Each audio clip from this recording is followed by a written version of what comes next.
Ошон үчүн Куранда пайгамбарларга Алла Таала кайрылып атат: "Эй менин пайгамбарларым, кулу мин таййибат ва амалу салиха."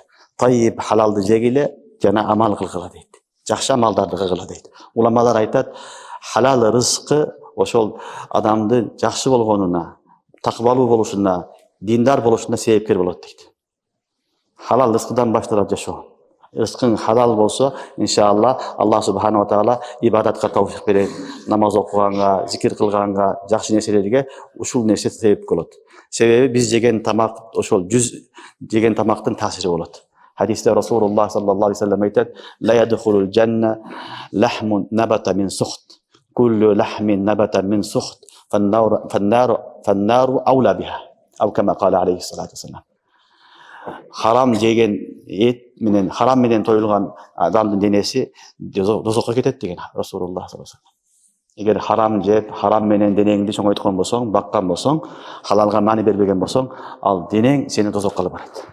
Денең бар дозокко күйөт деген сөз. Ошондуктан шариятыбызда халал жешилик, кесип кылуу бул да ибадат.